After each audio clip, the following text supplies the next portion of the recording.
حفظ مرز و بوم قرض فرزندی هر یک جوان باننگ و اوری وطن محسوب گردیده. بهر سربلندانه داخل شدن به صف قوه‌های مسلح از جوانان حس بلند وطن دوستی را تقاضا می نماید. با فراهم آوردن شرایط سازگار در قسم‌های حربی مملکت صف جوانان وطن دوست بیشتر گشته با اراده متین در نزد وطن مادر قرض جانی خویش را ادا می نمایند. خوشبختانه با به دست آوردن استقلالیت کامل دولتی شرایط در همه جزو تام‌های حربی مملکت مهیا گردیده.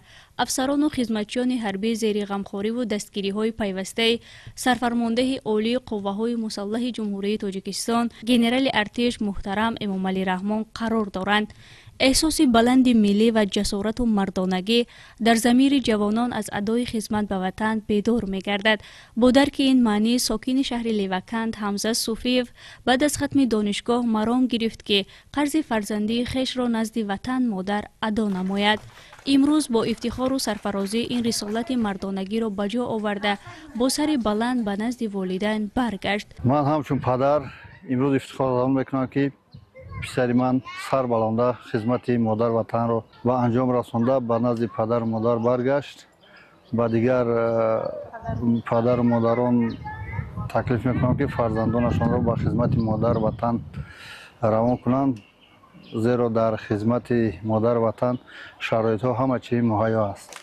در استقبال این سرباز شجاع وطن نمایندگان بخش کار با جوانان و ورزش شهر کمیته اجرایی حزب خلق دموکراتی تاجیکستان در شهر لیوکند اشتراک کرده به خاطر روح بلندی و قدرشناسی این جوان وطن دوست با والدین او جهت تربیت درست فرزند اظهار منتداری نمودند. امروز یک نفر سرباز اختیاری ما بعد اتمام خدمت مادر وطن به خانه برگشت و امروز کلی باشندگانی انامین بینوی بلند آشیانه که سرباز اختیاری ما اینجا مکانی زیست دارد. از خورد تا کلانسال این بینو برای استقبال حمزه برآمدند و من فکر میکنم که خدمت مادر وطن قرض هر یک جوان به حساب می رود و نمونه برای دیگر جوانان که می بعد برای ادای خدمت مادر وطن کمر همت بندند. امروزها جوانان از شرایط‌های فراهم آورده حکومت کشور روح بلند گردیده برای حفظ مرز و بوم خویش از هر وقت دیده داخل شویشان به صف قوه‌های مسلح جمهوری تاجیکستان می افزاید. شادی من را امروز حد و کنار نیست، چون امروز شاگرد من حمزه جان از خدمت وطن برگشتند. چون شنیدم که حمزه جان از خدمت برگشتند و پیشواز او دوان آمدم و خرسند از اون شدم که اون تربیه‌ای که ما او رو در طول 11 سال در مؤسسه تعلیمی تعلیم داده بودیم امروز نتیجه خوب را به ما داد.